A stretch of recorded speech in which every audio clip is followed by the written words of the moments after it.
What's up, fairy tale fans? I'm here to bring you chapter 294, called Battle of Dragon Slayers. And we get a couple of colour pages this week, actually. The first one is, just all the fairy tale characters, sort of naming characters, really. You got Lucy going Natsu, Levi going Gajiel, and they're basically just about to cheer them on, because obviously we have the fairly definitive battle of between Fairy Tail and Sabertooth. So, just a quick review of the colour page. The characters look pretty awesome, to be honest. My favourite on there is possibly Grey with his eye slants. That does look cool. That looks undeniably cool. So, the chapter starts off with, you've got Sting and Rogue about to do battle with Natsu and Gajiel. The four dragon slayers guided by fate. So we have Gemma and Makarov, the two masters, kind of watching over the fight. Sting thinking to himself, I've always waited for this moment. And so the match starts, and, it's already pretty surprising. Because Natsu appears immediately in front of Sting, Gajiel does the same in front of Rogue, and they just start kicking ass. They just start left, right, taking the Sabertooth guys apart. Literally, they're just tossing them across the battlefield. Minerva watches from the side, like, pretty shocked, as do most of the spectators. I mean, Natsu and Gajiel, they just kick ass. They just destroy them. Oh, I forgot to mention, this is an extra long chapter of 40 pages. So the fight lasts for quite a while. So Sting tries to counteract with White Dragon's roar. It's just a direct laser which he can change the trajectory of. But it doesn't make a difference because, we then skip to Rogue, who uses Shadow Dragon's Slash, and this looks really cool. It's just like his hand, but there's loads of black fire coming off it. A little bit similar to Zankro's black fire in the Tenro Island arc. But then Gajiel counters with Iron Dragon's sword, and he just blocks it really easily, and then he knocks Rogue away, So and then this is quite cool, I have to admit. As he sends Rogue flying, Natsu grabs Rogue and just sort of throws him into a Sting with what they call the Flame Dragon's Wing Attack. And, it looks really cool. It's a pretty awesome picture. But yeah, it's all right. I don't really like the fact that.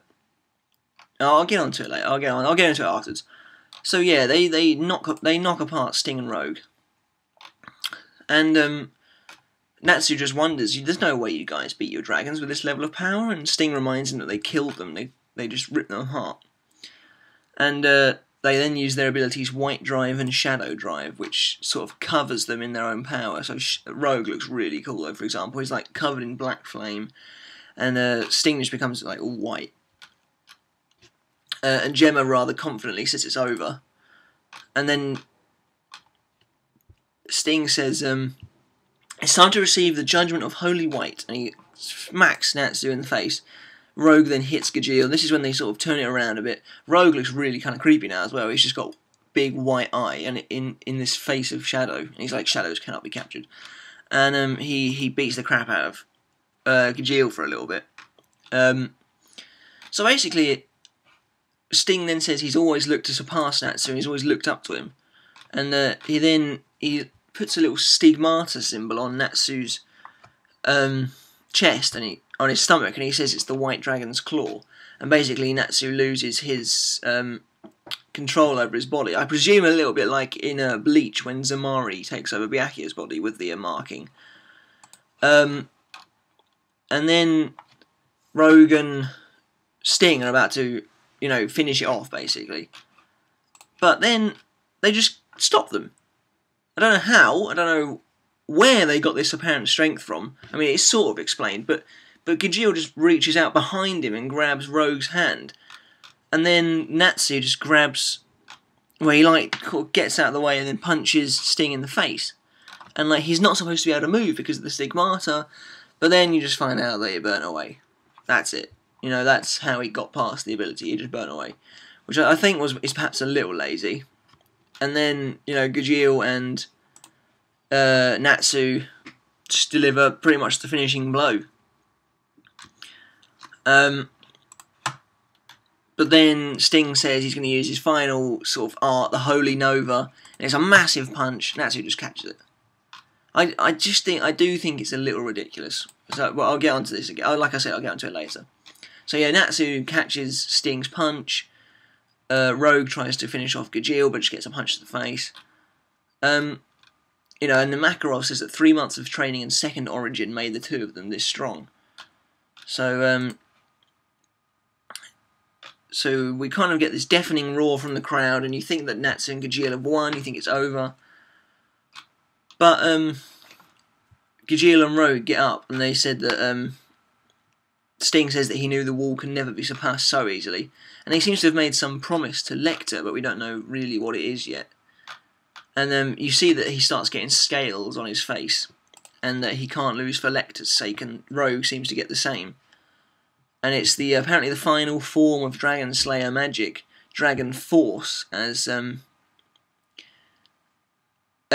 we see that Gajeel doesn't know what this is, but Makarov does, Minerva does, Mystigan does, and then so does Mavis, the first master. She realises it's this Dragon Force power that they're obviously about to use. And all of this seems to definitely be culminating in the eventual arrival of the dragons, in what's going to turn this turn the games on their head, basically. So, you know, I thought it was a good chapter. The art was fantastic. The fact that it was a long chapter always, you know, really, really helps. I didn't like the fact that Fairy Tail just walked all over them, pretty much. They literally just ruffle-stomped, for a lack of a better term, their best moves. You know, like Sting and Rogue have been, you know, really sort of hyped up to be really quite powerful. Like, they killed their own dragons and stuff like this, and then Natsu and Gajeel just walk all over them. Like, they just stand there and catch their best attacks, and it's like, well, this is a little unbelievable. And I don't know why, seeing as we've seen this quite a lot of times before with the past Fairy Tail villains. But yeah, overall, I thought this was a good chapter. It was enjoyable. The art was really good, actually. The fight scene looked great. And I'm going to give this one a grade 8.